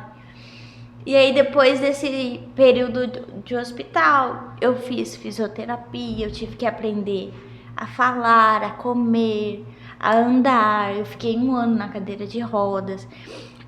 Uma história legal que eu gosto de contar. Quando você está internada, principalmente em UTI, na verdade você não tem domínio sobre você, né? Você está sobre os cuidados dos profissionais. Então quem te dá banho é quem está no plantão, quem troca sua fralda é quem está no plantão, e ora é mulher, ora são homens. E são profissionais, eles trabalham com isso. Quando eu fui pro quarto, eu tinha diarreia o tempo todo por conta do intestino. O Matheus estava chegando para visita e o enfermeiro estava trocando a minha fralda. Aí o Matheus abriu a porta e o rapaz estava me trocando. Aí o Matheus fechou a porta e o enfermeiro falou assim para ele: pode entrar. Ele falou: não, vou aguardar aqui. Aí o enfermeiro terminou, saiu, o Matheus entrou e falou assim: olha, a partir de hoje sou eu que troco as suas fraldas. E todo o período que eu fiquei usando fraldas com diarreia, era o Matheus que me limpava. E aí eu fico louca quando mulheres vão questionar assim: meu marido nem traz um café na cama. Eu falei: o meu trocou as minhas fraldas. Isso é muito mais do que não tem nem comparação. Aí voltamos pra casa. Toma, você que tá esperando seu marido trazer café na cama pra você. Voltamos pra casa e eu fiquei 1 ano na cadeira de rodas, aí mais 1 ano em andadores. Eu levei 2 anos pra ficar em pé, aí daí ficar em pé pra andar, mais 1 ano. Aí andando degraus, subir escada, descer escada. Foram 4 anos até que eu consegui ficar sozinha, andar sozinha, fazer coisas sozinha. Ainda é um processo, eu tenho algumas sequelas sobre as cirurgias, mas nada que me atrapalhe, né? Eu vejo assim, eu até falei o dia que eu contei na nossa igreja, que eu olho para as minhas cicatrizes e eu olhando para elas e olhando para as cicatrizes que tem na mão de Jesus, elas não são nada. Ele me salvou. Cicatrizes eu olho para lembrar a história que ele fez na minha vida, a nova oportunidade que ele me deu. Porque eu tenho uma vida até o acidente e uma vida após o acidente. Hoje meus valores mudaram, o conceito de vida mudou. Eu tinha outros antes que pareciam ser supérfluos. Hoje eu valorizo muito mais a vida. Hoje eu valorizo muito mais o meu casamento, o meu filho. Eu lembro que após isso, os primeiros eventos da escola que eu ia e meu filho estava apresentando, mexia muito comigo, porque não era para eu estar lá, era para eu ter ido e meu filho crescer sem a mãe. Não foi fácil, mas não foi difícil, porque Jesus estava comigo o tempo todo. Para o Matheus foi muito mais difícil, porque ele estava na vida real e eu estava na bolha. Eu estava dentro de uma bolha. Eu vejo assim que dentro desse período de internação, Deus me colocou numa bolha. eu tive sentimentos bloqueados ali dentro, com o qual eu consegui lidar com as situações corriqueiras, que hoje, olhando para trás, eu penso assim, nossa, eu acho que eu não dou conta, não daria conta se tivesse que acontecer de novo. Mas Deus cuidou de todos os detalhes, em todos os detalhes emocionais, físicos. Eu lembro que quando eu entrei no hospital, eu pesava 53 quilos. Quando eu saí, eu pesava 40 quilos. Eu fiquei muito magra. E a aliança da minha mão não ficava. Eu mexia minha mão, minha aliança voava. E na minha alta, eu recebi um presente de uma moça que a gente nem tinha contato. Nós éramos da mesma igreja. E ela ligou para minha sogra perguntando qual que era o tamanho do meu anel. E ela mandou fazer uma joia que ficou o meu porta-aliança por muitos anos, que segurava a minha aliança, que era uma coisa que se eu tivesse que ficar sem, eu ficaria, mas Deus, me conhecendo, preparou até pequenos detalhes, que me cuidou em todas as áreas, tanto na minha vida pessoal quanto na vida pessoal dele, do meu filho também. Então foi uma história de antes e depois. Eu tenho uma história. Eu sou uma mulher antes, hoje eu sou outra. Antes eu era menos palhaça, eu acho que eu sou mais palhaça, porque hoje levo a vida com mais alegria, com dificuldades, como todo mundo tem. Você consegue lembrar daquela Carol que entrou no quarto e falou para Deus fazer o chamado para ela? Era uma menina muito inocente. Não tem... Era uma vida muito... Eu falo. Mas assim, hoje, passado tudo isso... Hoje, quando você tem o trauma hospitalar, você sai com um diagnóstico de terapia psicológica. Você precisa fazer. E eu era tão convicta, e eu sou tão convicta de que era para eu estar naquele acidente, que era para eu estar naquele hospital, que era para eu ter sido a esposa, porque eu fico pensando assim, pessoas que eu conheço que estariam no meu lugar não iam suportar. Eu não sei o motivo, mas no meu entendimento, Deus me fez assim para passar por esse momento, porque eu ia dar conta. Não por meus méritos, mas porque Ele me capacitou para isso. Então eu olho assim, eu pedi aquele chamado e Deus sabia o que eu poderia suportar. Então Ele me deu essa prova para passar e passou me levantando, me segurando, comigo no colo. Eu não passei sozinha. Deus estava comigo o tempo todo. Eu tenho convicção de que era eu a esposa que tinha que estar naquele acidente. Que eu não sei o motivo, mas eu creio que o chamado era para mim, a escolha da vida que eu fiz era para mim guiada por Deus. Você, filha, essa para você. O engraçado, né, é que quando a gente está passando, igual eu contei episódios de eu esmurrar o volante do carro e tudo, por mais que a convicção exista, a gente não sabe lidar durante o processo. Mas hoje já fazem 7 anos. Hoje a gente olha para trás e a gente entende algumas coisas. E tem uma passagem na Bíblia que Jesus ele fala para os discípulos. Porque quando ele está conversando com os discípulos e ele fala que ele vai morrer, os discípulos nem entendem. Acham que ele está contando alguma outra parábola. Não é possível que Jesus vai morrer. Eles não esperavam a morte de Jesus, né? E aí Jesus fala uma frase que para mim é uma das mais impactantes. Ele fala assim: o que eu vos faço agora, vocês não entendem. Entendê-las-á depois. Então, 2 coisas. Primeiro, quando a gente está passando pelo processo, a gente não entende. Mas o que eu acho extraordinário em Jesus é que ele não deixa a gente sem entender para sempre. Tem um momento que ele descortina tudo e você entende. E por mais doloroso que seja, porque tem coisas que a gente não falou aqui, eu posso até falar agora, por exemplo, a Carol, ela tem várias cicatrizes no corpo. Ela fez algumas cirurgias plásticas para fazer reparação, mas ainda assim tem cicatrizes que nem com cirurgia plástica saiu. Então, foi muito difícil. Né? Uma das coisas assim, mais impactantes que a Carol me conta hoje, que na época ela não me contava, hoje que ela superou, ela me conta, né? Que ela sonhava que eu abandonava ela por causa do como o corpo dela ficou.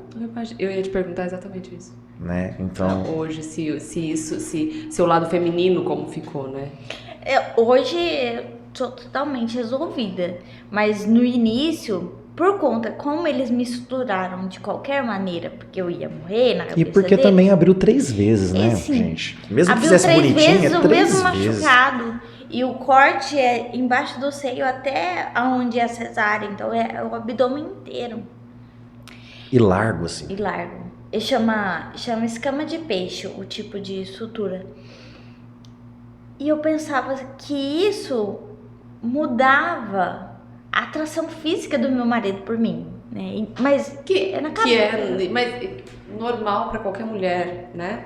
Com certeza, a mulher pensar isso, né? É. E o Matheus era enfático comigo, falava assim, isso não muda quem você é, eu te amo, não é por causa disso, eu te amo do jeito que você é, isso não atrapalha em nada. Só que a gente também não tem o controle sobre o psicológico, né? Então, graças a Deus eu ganhei de presente a plástica reparadora. Eu ainda tenho a cicatriz, mas ela é diferente agora. E hoje eu olho e acho ela até bonita. Mas você entende os processos? Hoje ela olha e acha bonito, mas e quando ela tinha os pesadelos? Ela tinha pesadelo que eu vendia ela. Ela me conta, eu falo, mas como assim, amor? Você me vendia por causa... Não, e vendia era assim, o homem que ia me comprar, abria minha blusa assim e falava, não, eu não quero. Entendeu? Então assim... Cara, quando a gente tá passando, a gente não entende. Não entende as emoções, não entende o que a gente tá sentindo. Mas depois, assim, uma das coisas mais importantes com tudo isso que eu aprendi, e eu falo sempre isso, a gente tem para quem pedir socorro. Isso é uma coisa que até hoje eu carrego comigo. Eu tenho para quem pedir socorro. Nem sempre ele vai me dar o que eu quero, mas eu tenho certeza Ele vai te dar o que você absoluta precisa. que ele vai me dar o que é melhor para mim. O que é melhor, mas isso é tão paradoxal, isso é uma coisa tão complexa, isso é surreal, é inimaginável. E eu sempre peço para as pessoas fazerem um exercício, né? Eu falo, olha, fecha seus olhos e tenta criar uma cor que não existe. Ninguém consegue. É impossível. A gente não consegue criar uma cor na mente, não vai nem usar a mão. E você quer entender a mente de Deus que criou todas as cores do nada? Porque a Bíblia diz assim que ele trouxe à existência todas as coisas sem que nada existisse. Foi com o poder da sua palavra. Ali o texto no original, né, é a palavra ex nihilo, né, bará. Ele traz à existência o que não existe do nada. Ele fala, haja, e a coisa existe. Aí você olha para uma floresta e você vê o degradê dos verdes, das flores, de repente um ipê amarelo. Deus fez tudo isso, Ele criou tudo isso. Então, Ele sabe o que está fazendo. Essa é a diferença de ter fé. É a gente não entender o processo, é a gente sofrer durante o processo, mas a gente falar assim, Deus está no controle. E dói. E se estiver doendo, é porque Deus está trabalhando. Porque quando a gente está anestesiado, né, uma das piores coisas, por exemplo, de tomar remédio antidepressivo, né, e tomar remédio para ansiedade, é que a gente fica meio anestesiado. Então a gente para de sentir, não é só a dor que a gente quer evitar, a gente para de sentir outras coisas também, a gente fica anestesiado em alguns aspectos. Paralisado. Isso é terrível, né? Então, quando a gente está passando pelo processo com Deus, não é como um antidepressivo. Deus, ele não tira a dor. Você vai sentir aquela dor. Mas ele vai te suportar. Você vai passar por aquilo, você vai sair mais forte do outro lado. Uma dor maior do que você pode suportar. Mas ele te faz entender o quão forte você é para suportar essa dor. A gente sabe disso hoje. Mas quando eu ouvia falando lá, quando eu estava vivendo, eu queria esmurrar quem estava falando isso para mim. Deus sabe o que faz. Nossa, meu Deus do céu, eu tava quase falando assim, gente, vocês estão quase me fazendo odiar Deus, para de falar. Exatamente. Senão eu vou ficar com raiva de Deus, eu não quero pensar sobre isso. E tentar medir a dor do próximo, não chora, é isso, ou chore, ou... Se alegra, levanta a cabeça. Siga em frente, fique quieto, só permaneça do lado, se você quer ajudar, fique do lado. Não tente se colocar no lugar do outro, com o que você queira que faça pra você. Ponto. Porque é muito invasivo você querer determinar o sentimento do próximo. Porque a gente não pode. Você nunca vai saber qual é a minha dor. E se a pessoa quer nunca vai ajudar, sentir qual é a sua dor. a pessoa tem que ficar do lado e fazer um pix. Boa! Só ficar do lado também. Olha, eu vou mudar. Carol, você trouxe uma nova frase pra minha vida. Boa isso, viu? Quem mandar eu chorar agora nas redes sociais, eu falo, faz um pix pra mim, que vai ser muito mais bem-vindo. Obrigada, viu, Carol? Agora, vê se isso não faz sentido pra você. Olha o que a Bíblia vai ensinar sobre consolar as pessoas. A Bíblia diz assim, chore com os que choram. É isso, gente. É isso. Se alegre com os que estão alegres. É isso. Cara, o dia que eu estiver chorando, só chora comigo. Só chora. Não precisa falar nada, chora comigo, só isso. Fica ali, me abraça. Total sentido. Pronto. Então, assim, é isso que eu acho lindo na Bíblia, né?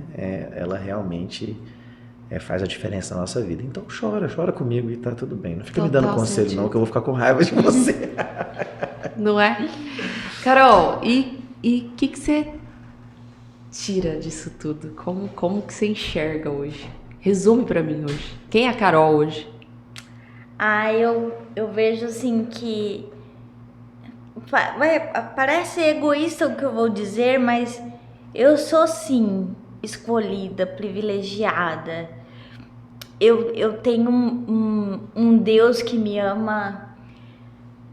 Eu posso até dizer pra mim mesmo que eu sou a filha preferida de Deus. E Deus não tem filhos preferidos, mas esse é o sentimento que eu tenho. De gratidão do que Ele fez pra mim. Porque eu não merecia, eu merecia a morte. Porque eu era uma miserável. Mas Deus me amou, me transformou, me deu um privilégio de ver meu filho crescer, de acompanhar o chamado do meu marido, de fazer parte desse chamado. Deus me deu aquele chamado que eu pedi. Então eu sou muito privilegiada, eu sou muito feliz, eu sou realizada. Não me falta nada. Não me falta nada. Não me falta... Então, Pix falta, mas não me falta prazeres na vida. A gente tem dificuldades da vida normal, né? Mas eu sou completa porque Jesus me completa. Porque eu sei que eu tava ali por causa dele, que ele me cuidou, que ele estava ali comigo. Então, eu só tenho gratidão por tudo que eu passei. Eu não olho para trás ressentida, ou porque fui eu, por que aconteceu. E deixa eu te fazer uma colocação. Não sei se você já se colocou, talvez, nesse lugar. Você já imaginou se fosse ao contrário? Se fosse o Mateus ali naquela cama e se você estivesse fazendo a despedida? Não, eu tinha morrido. Eu não ia conseguir, não. Eu não teria... Eu não tenho a estrutura emocional que ele tem.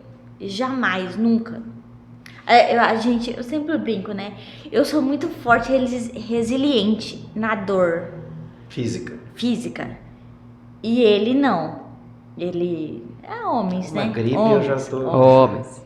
Unhas inflamadas e afins estão morrendo. Gente, ela é muito maravilhosa. E ele tem uma estrutura emocional que eu não consigo, eu não tenho.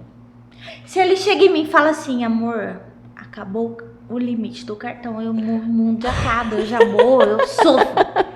Então, se fosse a história invertida, eu não aguentaria.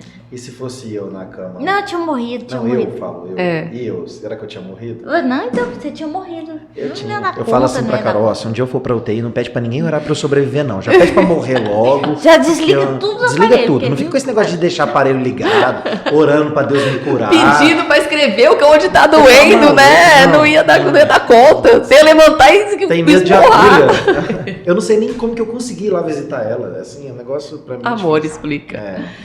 E você teve um momento de agradecê-lo?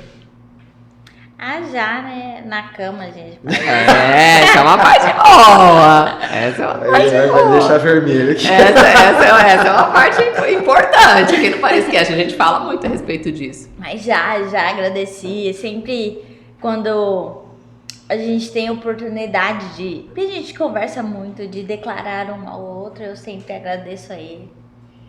Ele é o apoio da família toda, né? Ele é o nosso alicerce. Ela já agradeceu. Mas é assim, na verdade, verdadeira, eu sou um pouco bruta, grossa, assim. E ele é mais romântico. Então é uma área que eu preciso melhorar. Mas ela já agradeceu já várias vezes. Mas é sobre isso.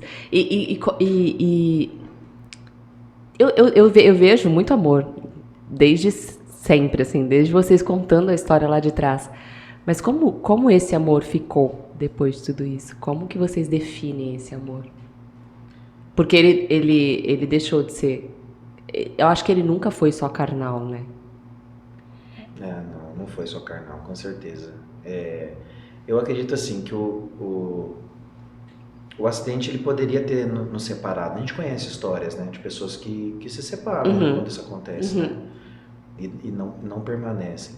Mas eu acredito numa coisa que a Carol falou. Eu acho que Deus ele tinha um propósito bem específico com isso, sabe? A gente poder estar aqui agora contando isso. Com certeza. Né? E quantas pessoas vão ouvir e tal. Então, eu acredito assim que só fortaleceu a gente. Só nos uniu mais. E como chega em Araçatuba e como chega a Igreja Vision? Pois é, nossa. Porque quando isso aconteceu, né, eu não quis mais ficar em Três Lagoas. Tá. Eu fiquei lá 1 ano e meio, sofrendo muito. Só que as lembranças de tudo que a gente viveu ali eu não queria. E é uma outra história, bem longa. A gente pode fazer um outro podcast. Mas eu comecei a orar a 2023. Eu comecei a orar a Deus e pedir para Deus me dar uma direção que eu não queria mais estar ali em Três Lagoas. Por causa de tudo isso e muitas outras coisas que aconteceram depois. Porque o sofrimento continuou. Muitas coisas a gente viveu. Então a gente conta hoje, parece tipo assim, nossa, como eles né? Não foi nada. Coisa besta. Igual a Carol fala, né? 50 dias não tem. Mas, gente, passar por isso não boa. foi brincadeira. Então a gente passou por muita coisa. Depois disso, ainda mais coisa. Muita coisa. Mas assim, um resuminho muito rápido. Do momento em que nós casamos até o acidente, esses anos que passaram, nós recebíamos muitas palavras de Deus nos direcionando para algo que a gente não entendia o que era, de pessoas diferentes, lugares diferentes, com a mesma palavra dizendo que a gente ia chegar num lugar que Deus tinha preparado. Na verdade, quando a gente chegou em Peniel, Deus falou para nós ali: vocês vão voltar, lá tem uma cadeira preparada para vocês, mas lá não é o seu lugar. Eu tenho preparado um lugar para vocês. Só que esse lugar que a gente chegou era tão bom que a gente esqueceu. Esse lugar não é para vocês. E a gente viveu como se não tivesse parte dessa promessa para nós. Mas ela é uma promessa, então ela vai se cumprir. E ela se cumpriu. E esse lugar que Deus estava preparando é aqui hoje. Então a gente teve várias promessas até chegar aqui. O percurso foi sofrido, dolorido, mas foi com muita... E hoje você se sente completo? Na verdade, eu sempre me senti completo. Só que as lutas, elas não acabaram, né? Então, a gente tem desafios ainda, né? A Vision é um desafio muito grande. Graças a Deus tem dado graça pra gente. Hoje a gente está crescendo, está avançando.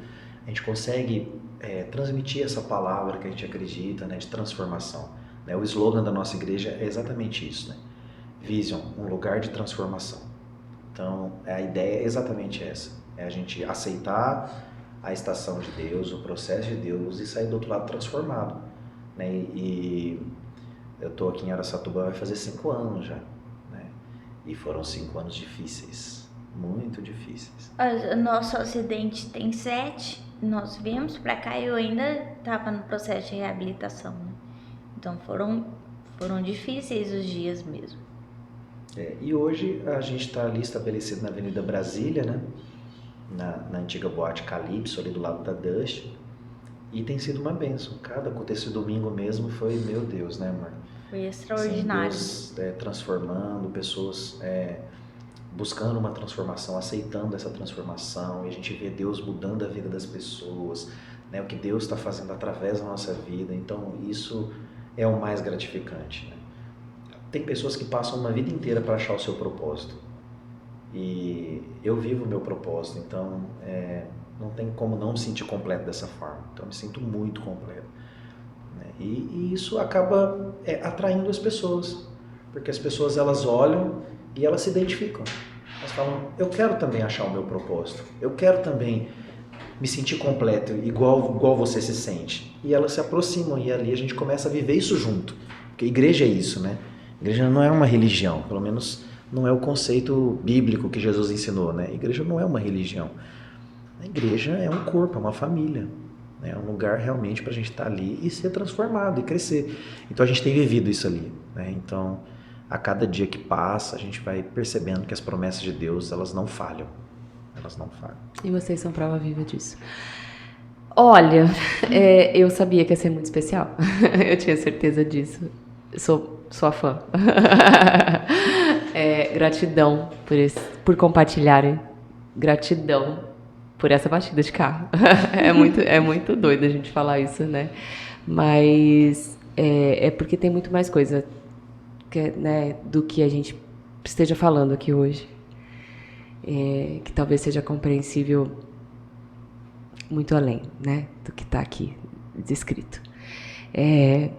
E que bom que vocês podem, através de vocês, como casal, como seu exemplo de mulher, como seu exemplo de homem, como seu exemplo de profissional, como seu exemplo de missionário, como seu exemplo de pastor, transformarem tantas vidas, fazerem diferença em tantas vidas, em um mundo que está tão maluco, em um mundo de gente doente, que é tão normalizado em nossa sociedade, que eu acho que esse é o maior problema que a gente enfrenta hoje. Pessoas doentes normalizadas em uma sociedade, que a gente não tem controle. E nós que somos pais, essa é a maior aflição. Porque quando a gente tem, né, o doente descrito, né, o bêbado, o drogado, ok. Mas quando a gente tem a pessoa doente que a gente não tem estampado na cara, só Deus para nos proteger, para nos blindar. E vocês conseguem fazer essa diferença. Então vocês têm um papel fundamental na sociedade, que tanto precisa disso, que tão tá desacreditada nisso. Só Deus para agir na nossa sociedade. E que é isso que a gente precisa. E que é isso que esse novo ano precisa. Então, assim, eu vou me despedir desse último Pariscast de 2022, que foi um presente para mim em 2022, tão maluco. E queria que você deixasse uma mensagem final para o nosso público aqui e para o seu público, para a sua igreja. Bom. Peraí, deixa eu despedir primeiro e depois você vai. Gratidão, Carol. Vida longa, imensa você. Obrigada. Que você continue tocando o coração de muitas mulheres, empoderando muitas mulheres, principalmente identificando as mulheres, não pelo físico delas. É importante? Muito. A gente se olhar no espelho e se sentir bem. Mas, acima de tudo, é muito melhor a gente se olhar para dentro e fazer piada de si mesmo. Acho que isso é o que você traz de melhor. Parabéns. Obrigada. Por ser quem você é, sou sua fã. Obrigada também, viu? Só não vamos bater mais o carro. Pode deixar. E a vocês, obrigada por esse 2022, esse restinho de 2022, e que 2023 possamos estar aqui compartilhando histórias, inspirando mulheres, inspirando famílias, inspirando qualquer um que esteja aí do outro lado das telinhas. Muito, muito obrigada. Paz, união e identificação a todos vocês. Fiquem agora com o nosso querido pastor Mateus. Tem uma passagem na Bíblia que eu tenho quase certeza que você já deve ter ouvido alguma vez, né? Que é o Salmo 91. Aquele que habita no esconderijo do Altíssimo, à sombra do Onipotente descansará. E essa linguagem antiga, ela é uma linguagem que confunde um pouco o nosso entendimento. Mas o que significa descansar à sombra do Onipotente? Você já parou para pensar nisso daí? 2022 passou. Gente, os últimos 3 anos foi loucura, foi terrível, né? Tudo que aconteceu e a gente não sabe nada sobre o futuro. O futuro é uma incógnita para nós. Mas o que eu disse lá no começo, eu queria encerrar hoje dizendo que você vai iniciar um novo ano agora em 2023, se Deus quiser, sabendo que existe um lugar de descanso para você. Você é depressivo, você é compulsivo, você é ansioso, você está doente, você não se aceita, você já tem traumas, eu não sei, né? Todo mundo tem problema, essa é a realidade. Mas eu quero dizer para você que, por mais louca que esteja a sua vida, existe um lugar de descanso. Existe um lugar de refrigério. Existe um refúgio para a gente. E esse refúgio, nesse refúgio a gente encontra paz. Que é o que todo mundo quer, alegria e paz. Então, não perca tempo. Imagina no nosso acidente, se eu fico brigando com você, eu não estaria aqui hoje, a gente não teria feito essa amizade que a gente está construindo. Não, a gente recebeu bem, as coisas acontecem, é assim mesmo, a gente vai superar, e a gente superou, né? E está superando. Então, existe um lugar de descanso. Então, se blinda disso também. Ao invés de você andar atrás daquilo que vai tirar o seu descanso, né? Tem tantas mensagens indesejadas no nosso celular. Agora eu aprendi, eu não escuto. No começo eu fico um pouco ansioso. Nossa, eu vou ouvir. Não, eu não escuto, aquilo vai me fazer mal. Eu não escuto mensagens indesejáveis. Eu procuro estar longe de pessoas indesejáveis. A não ser que Deus fale, olha, eu quero que você vá lá para ajudar aquela pessoa. Aí eu vou, eu obedeço. Mas agora eu não jogo pérola aos porcos, eu não perco tempo com quem eu não preciso perder tempo. Por quê? Porque Deus já me deu um lugar de descanso. Se eu precisar de novo voltar lá e falar, Deus, eu não sei como que eu vou seguir em frente se o Senhor não fizer um milagre na minha vida, eu vou voltar para aquele lugar e vou fazer a mesma oração que eu fiz quando a Carol estava lá. Então você tem a quem pedir socorro, existe um lugar. E o que eu acho lindo na Bíblia é que ela diz, que lugar é esse? O lugar é Jesus. O lugar é Jesus. E Ele está aqui e Ele está aí agora. Então fala com Ele, como eu fiz, com as suas palavras, com o seu jeito. Inicia 2023 não só com o pé direito no lugar certo, mas com a sua alma no lugar certo, com as suas emoções no lugar certo, com a sua mente no lugar certo, com o seu corpo no lugar certo, com a sua família, o seu casamento, os seus filhos, as suas finanças no lugar certo. Procure esse lugar de descanso. Tenho certeza que você vai encontrar. Deus abençoe você, que você possa ter esse finalzinho de ano extraordinário para a sua vida e que o próximo ano seja de muitas conquistas para você, para todo mundo que está nos ouvindo, para toda a equipe que está trabalhando aqui, que a gente possa experimentar algo extraordinário no ano que vem. É o que eu desejo para você e é o que eu tenho certeza que vai acontecer. Então, que Deus possa te dar um ano simplesmente magnífico de 2023, que faça toda a diferença na sua história. Amém. É isso. Ai. Chorou bastante. Nossa Senhora!